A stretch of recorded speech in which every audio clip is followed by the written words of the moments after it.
Students, हम बात कर रहे थे टैब्ल्यू बेस्ड विजुअल एनालिटिक्स की। उसी सिलसिले में आगे एक कदम बढ़ाते हैं। हम डेट हायरार्कीज डेवलप करते हैं। हायरार्की बेसिकली एक टेक्निकल वर्ड है। टैब्ल्यू में ये बोला जाता है जब हम कोई ख़ास सीक्वेंस डेवलप करते हैं। मिसाल के तौर पे अगर हम किसी ऑफिस में जाते हैं तो ऑफिस में हमारे पास सबसे ऊपर वाली लेयर में बॉस है, उससे नीचे वाली लेयर में उससे छोटे नंबर का बॉस, फिर हमारे पास डिफरेंट उसके असिस्टेंट्स या डिपार्टमेंटल बॉसेस मौजूद होते हैं। तो ये एक हायरार्की डेवलप हुई होती है जिसको हम ह्यूमन रिसोर्स मैनेजमेंट में ऑर्गेनोग्राम कहते हैं। इसी तरीके से जब हम टैब्ल्यू में एनालिसिस करते हैं और ख़ासकर अगर हमारे पास एनालिसिस किसी टाइम के रेफरेंस से वेरिएबल का है तो वहाँ पे हमारी एक नेचुरल ख्वाहिश होती है कि हमारे पास वेरिएबल ईयर के हिसाब से एनालिसिस करें। फिर ईयर से जब हम एक स्टेप नीचे आए तो मंथ के हिसाब से हमारे पास एनालिसिस आ जाए या क्वार्टर्स के हिसाब से एनालिसिस आ जाए और फिर उसके बाद दिनों के हिसाब से एनालिसिस आ जाए। इसको हम फर्दर ट्रिगर डाउन भी कर सकते हैं आवर्स पे, मिनट्स पे, सेकंड्स पे। तो अगर हम इसको देखें तो ये शुरू होता है ईयर से, then quarters, then month, then days and then hours, minutes and second. तो ये एक हायरार्की डेवलप होती है।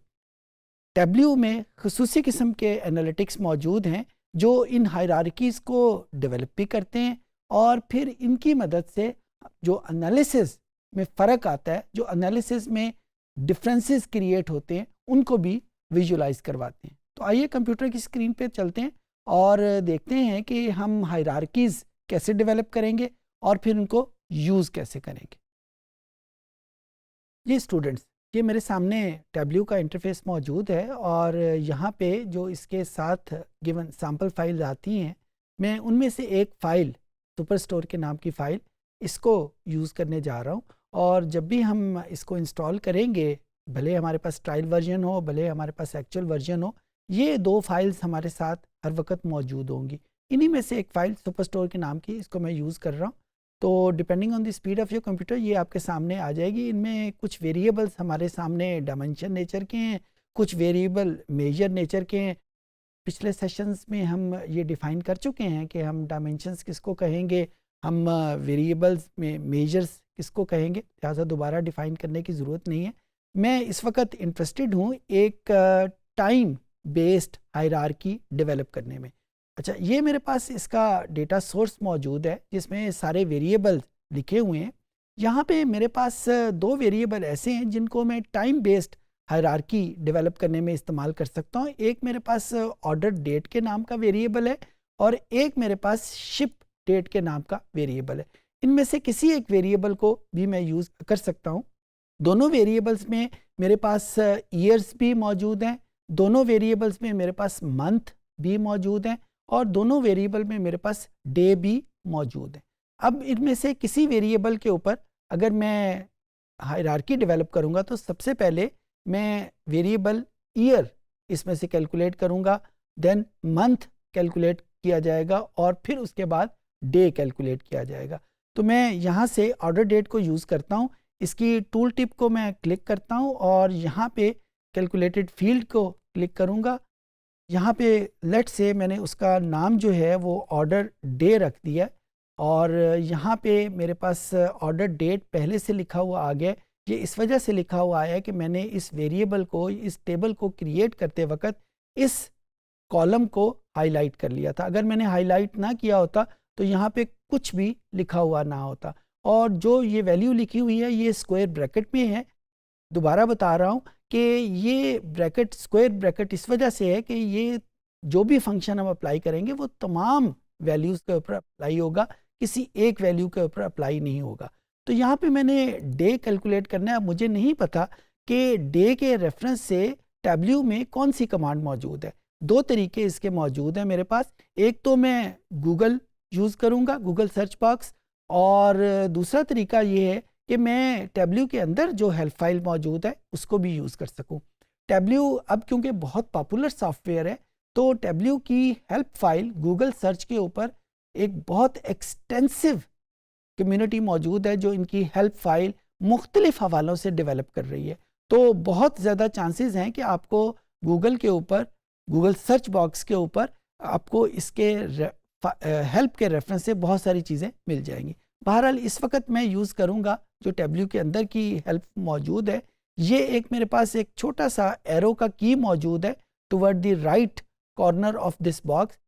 जब मैं इसको क्लिक करूँगा तो ये मेरे पास टैब्ल्यू में जितने भी फंक्शंस हैं वो सारे के सारे यहाँ पे लिखे हुए आ जाएंगे। मैंने क्योंकि डेट के रेफरेंस से क्लिक करना है तो मैं यहाँ पे डेट को क्लिक करूँगा और ब्राउज़ करते हुए मुझे ये एक फंक्शन नज़र आ रहा है जो डे को कैलकुलेट कर सकता है किसी डेट की मदद से, और ये मुझे उसने इसकी एग्जाम्पल भी लिख के दे दी है। अब इसी एग्जाम्पल को, इसी सिंटेक्स को यूज़ करते हुए मैं यहाँ पे ये फंक्शन यूज़ करूँगा। मैंने ये वैल्यू लिखी DAY और आपने देखा कि मैंने इसको स्मॉल लेटर्स में लिखा है, जबकि जो टैब्ल्यू मुझे प्रोवाइड कर रहा है हेल्प वो इसको कैपिटल में लिखा जा रहा है। तो यहाँ पे एक जहन में रखिएगा चीज़ कि टैब्ल्यू स्मॉल लेटर्स और कैपिटल लेटर्स में फ़र्क नहीं करता, स्पेशली जब हमारे पास फंक्शंस के नाम अवेलेबल हैं। तो ये हमारी मर्ज़ी है कि हम उसको कैपिटल लेटर्स में लिखें, ये हमारी मर्ज़ी है कि हम उसको लोअर लेटर केस में लिखें।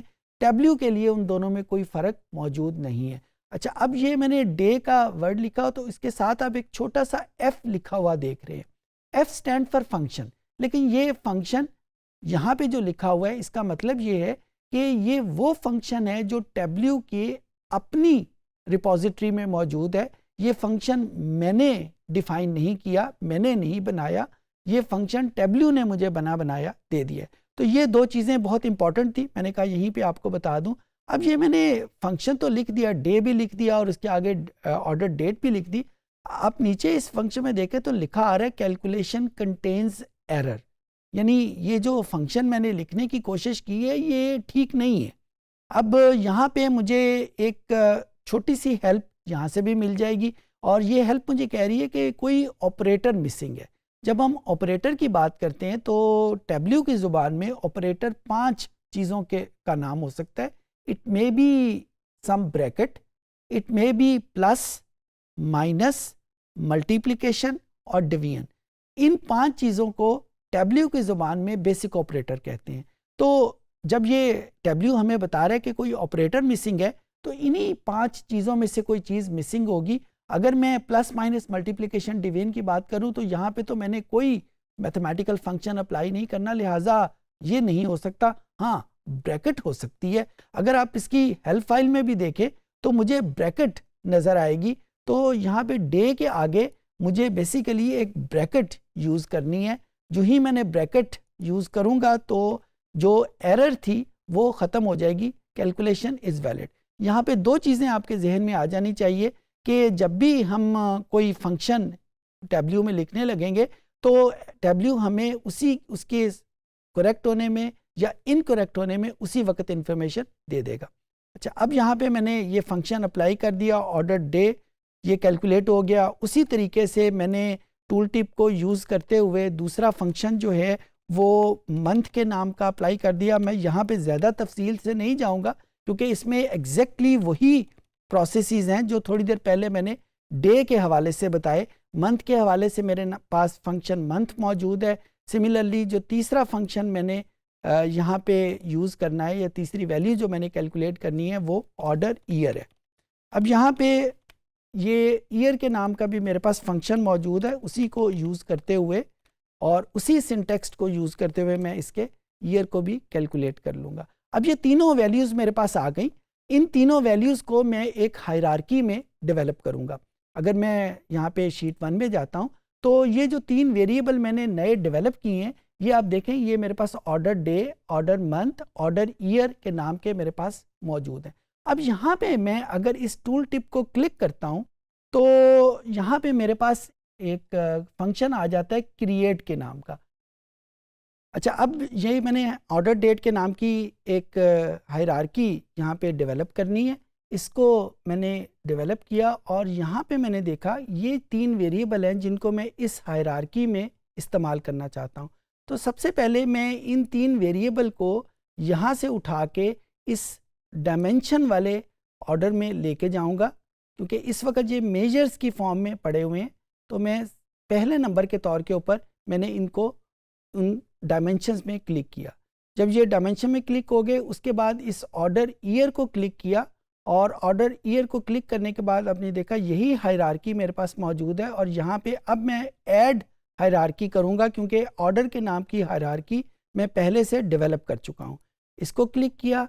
उसके बाद नंबर 2 के ऊपर ऑर्डर मंथ के नाम की मेरे पास हायरार्की मौजूद है, और यहाँ पे इसको भी मैंने उसमें शिफ्ट कर लिया। और ऑर्डर डे, इसको भी मैंने यहाँ पे इसमें शिफ्ट कर लिया। अब इसका मुझे फ़ायदा क्या होगा? अब अगर यहाँ पे मैं कोई भी वेरिएबल, लेट से सेल, यहाँ पे रोज़ में क्लिक करता हूँ, और ये जो वेरिएबल मैंने ऑर्डर के नाम का जिसमें हायरार्की डेवलप की थी, इसको यूज़ करता हूँ, तो आप ये देखें कि मेरे पास हर डेट की अलहदा एंट्री मौजूद है। अब इस ऑर्डर डेट को देखें तो यहाँ पे मेरे पास ये ऑर्डर डेट के साथ एक छोटा सा प्लस का निशान मौजूद है। इस प्लस का निशान, इसको क्लिक करें तो क्लिक करने के बाद मेरे पास ये कंप्लीट हर साल की अलहदा वैल्यूज़ उसमें आ जाएगी। जब मैं इसको फर्दर क्लिक करूँगा तो ईयर के बाद हमारे पास बारी आती है मंथ की, और मंथ को क्लिक करने के बाद हमारे पास बारी आती है डे की। तो जो ही मैं इसको प्लस के निशान को क्लिक करता हूँ, तो आप देख रहे हैं कि जो लेवल ऑफ एनालिसिस है वो भी चेंज होता जा रहा है। जब ये स्टार्ट हुआ था प्रोसेस, तो उस वक़्त ये प्रोसेस सिर्फ़ और सिर्फ 2 वैल्यूज़ यानी ऑर्डर डेट और सेल के ऊपर था, जिसकी वैल्यू यहाँ पे हमारे पास हर डेट के ऊपर हमारे पास वैल्यू मौजूद थी।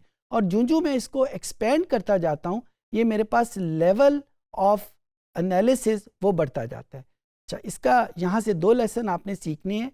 एक लेसन ये सीखना है कि जो हायरार्की है उसका इंडिकेटर एक ये प्लस का निशान है, और दूसरे नंबर के ऊपर हायरार्की डेवलप करते वक्त हमें लाजमी है कि किस सीक्वेंस में हायरार्की डेवलप करनी है। यहाँ पे मैंने ईयर पहले रखा, मंथ बाद में रखा, और उसके बाद मैंने डे रखा। तो हायरार्की की डेवलपमेंट भी सबसे पहले ईयर आएगा। जो ही मैं इसको क्लिक करता हूँ ऑर्डर डेट को, तो अब देखें सबसे पहला वेरिएबल मेरे पास ईयर के नाम का आता है। जब मैं इसको क्लिक करता हूँ तो दूसरा वेरिएबल मेरे पास मंथ के नाम का आता है। अगर मेरी रिक्वायरमेंट कुछ डिफरेंट है, यानी मैं ईयर की बजाय डे से स्टार्ट करना चाहता हूँ, तो जब मैं इस हायरार्की को डेवलप करूँगा तो मेरी तरतीब भी उसी तरीके से चेंज हो जाएगी। दूसरा यहाँ पे देखें, ये जो सम का वेरिएबल है, या यहाँ पे एक और वेरिएबल मेरे पास मौजूद है प्रोडक्ट के नाम का। इस प्रोडक्ट को जब मैं क्लिक करता हूँ, मैं बाकी सारी वेरिएबल को माइनस कर लेता हूँ, और यहाँ पे इसको मैंने यहाँ से निकाल दिया। अब इस कैटेगरी को देखें तो इस कैटेगरी में भी मेरे पास एक प्लस का निशान मौजूद है। तो इसका मतलब है ये वेरिएबल भी एक हायरार्किकल वेरिएबल है। इसमें क्या चीज़ें मौजूद हैं? इसमें इस वक्त जो आपको नज़र आ रहा है वो फर्नीचर, ऑफिस और टेक्निकल स्टफ़ है। जब मैं इसको क्लिक करता हूँ तो मेरे पास उसकी सब कैटेगरी एक और ओपन हो जाती है, और इस सब कैटेगरी के अंदर मेरे पास एक और वेरिएबल मौजूद है जिसके नाम का मैन्युफैक्चरर है, और उसके अंदर मेरे पास एक और वेरिएबल मौजूद है जिसको मैं प्रोडक्ट नेम कहता हूँ। अब यहाँ पे प्लस का निशान ख़त्म हो गया, इसका मतलब है इसके आगे फर्दर कोई हायरार्की मौजूद नहीं है। तो इस तरीके से हम एक हायरार्की डेवलप करके अपने एनालिसिस को मुख्तलिफ सिनेरियोज़ में, मुख्तलिफ डिटेल्स में लेके जा सकते हैं। अगर सिर्फ हमें एक समरी रिपोर्ट करनी हो तो उसके लिए हमें किसी हायरार्की की ज़रूरत नहीं है, लेकिन हम समरी को जब एक्सपेंड करना चाहें तो हम इसको हायरार्की डेवलप करके एक्सपेंड कर सकते हैं। इस सेशन में हमने देखा कि हम टाइम के रेफरेंस से हायरार्कीज़ कैसे डेवलप करते हैं। न सिर्फ टाइम के रेफरेंस से, बल्कि अगर हम कोई और रेफरेंस भी क्रिएट करना चाहें तो वो भी हम इन हायरार्कीज़ में डेवलप कर सकते हैं, और मुख्तलिफ लेवल्स के ऊपर हमारे पास ये एनालिटिक्स आ जाते हैं। उम्मीद है चीज़ें आपको समझ आ गई होंगी।